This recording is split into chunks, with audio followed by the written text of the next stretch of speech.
Blackbeard, ayaw palang maging hari ng mga pirata? Bagkos ang gusto pala niya ang maging hari Ng mundo? Sa recent chapter nga nalaman na natin ang tunay na pakay ni Blackbeard. Hindi nga gaya ni Luffy na gustong maging hari ng mga pirata, itong si Blackbeard nga gusto palang maging hari ng mundo. Similar kay Rax D. Sebek na ang pakay rin ang umupo sa empty throne. As we all know matagal na ngang pinaparalel ni Oda itong si Blackbeard kay Rax D. Sebek. Simula nga sa lugar kung saan nabuo itong Rax Pirates, which is Hachinosu na currently ito nga yung kuta ngayon ni Blackbeard, hanggang sa pangalan ng mismong barko na itong si Blackbeard na Saber of Sebek, kitang-kita nga natin yung parallel niya kay Rax D. Sebek. At ngayon nga na ni-reveal na similar din pala yung goal nila na maging hari ng mundo, matunog na nga ngayon na mauulit-ulit itong nangyaring God Valley incident. At kung mangyari nga sino sa tingin nyo ang magiging katapat ni Sanji? Dahil siya na nga lang sa tingin ko ang may magulong ka-matchup sa Blackbeard Pirates, given na siya ang number 3 sa Straw Hat Pirates. Kasi kung iisipin nyo ang number 1 at number 2 nga netong Straw Hat Pirates sila Luffy at Zoro, meaning nakalak na ang magiging matchup nila sa Blackbeard Pirates syempre itong sila Blackbeard at Shiryu. Pero paano naman si Sanji? Sino naman ba ang ikatlong pinakamalakas sa Blackbeard Pirates? Or sino ang number 3 nila? Yan ba si Kuzan? I-expect ba natin ang labang Kuzan versus Sanji? Fire versus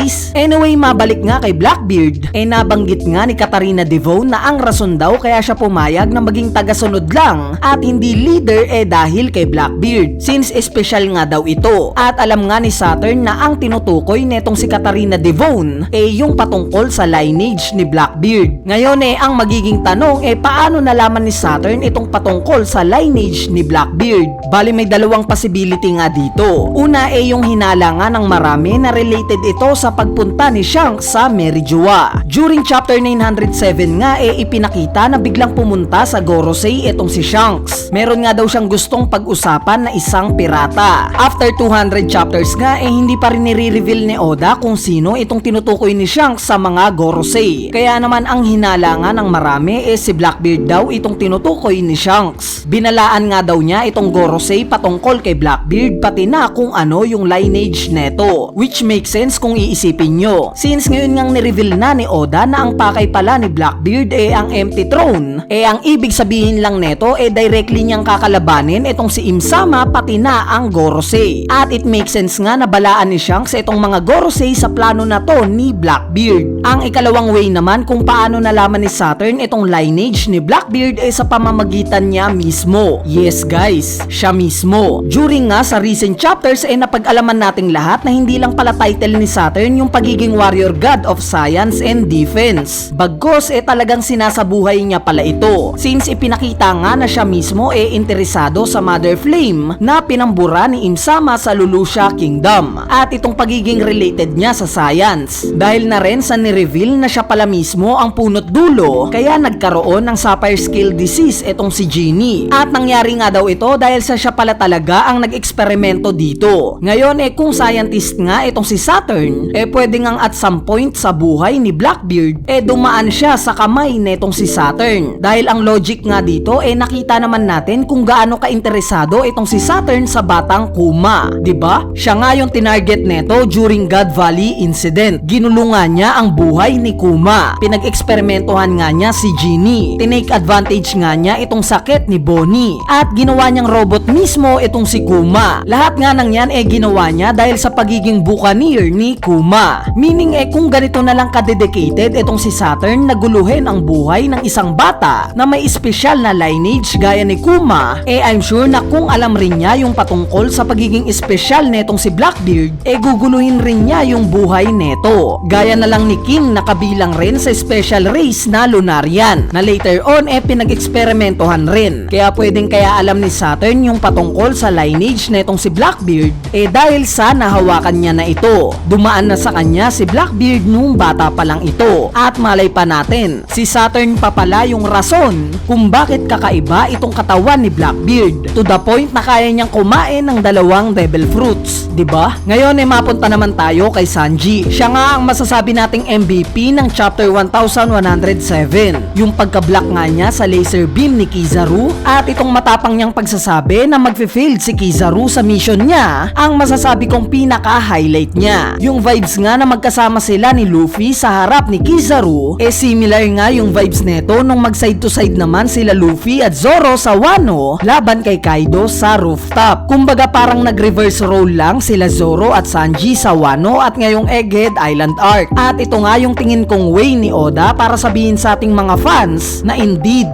sila Zoro at Sanji nga ang mga pakpak ng future Pirate King. So alam ko na maraming disappointed kay Zoro since hanggang ngayon nga hindi pa rin tapos yung laban niya kay Rob Lucci. Pero kung ako nga ang tatanungin naniniwala ako na later on matatapos na kaagad ito at bababa na rin siya para tulungan itong sila Luffy. Kaya naman ang ine-expect ko ngang final matchups bago matapos itong Egghead Island arc syempre yung Luffy versus Gorosei Saturn at itong Sanji at Zoro versus Kizaru. Ito nga yung tingin kong matchup na mangyayari sa huli. Sa part naman ni Caribou nakita nga natin sa recent chapter yung pag-a-admire niya ng sobra kay Blackbeard. Umabot pa nga sa point na sinabi niya na kaya daw siya naglayag bilang pirata para maging katulad daw ni Blackbeard. Meaning itong pag-a-idolize ni Caribou kay Blackbeard hindi lang basta-basta simpleng paghanga. Bagkos legit na sinasamba niya ito. So kung mapapansin nyo guys may similar na karakter nga na ganito rin ang nararamdaman kay Luffy. Yung tipong idol na idol siya. Kulang na lang sambahin siya. At ito nga si Bartolomeo. Parehas nga kay Caribou grabe nga rin yung pag-a-admire ni Bartolomeo kay Luffy. At ang latest information nga na nalalaman natin kay Bartolomeo inaatake niya yung mga teritoryo netong si Shanks. Kaya naman hindi na nga ako magugulat kung at some point mag-cross ang landas netong sila Caribou at Bartolomeo. Kumbaga kapag naglaban sila magiging battle of the two fanboys. Kaya naman para sa inyo ba, sino sa tingin nyo ang mananalo kung sakali man at magkaharap itong dalawa na to? Si Bartolomeo ba na grabe yung depensa? O itong si Caribou na similar kay Blackbeard tuso rin makipaglaban? Kung may idea nga kayo i-comment nyo na yan sa ating comment section sa ibaba para mapag-usapan na natin yan. Anyway, ito na nga yung extension review natin para sa latest chapter ng manga na chapter 1107. Yung next chapter nga na chapter 1108 paparating na. Kaya stay tuned lang sa channel natin para sa mas maraming One Piece updates. So yun lang, peace!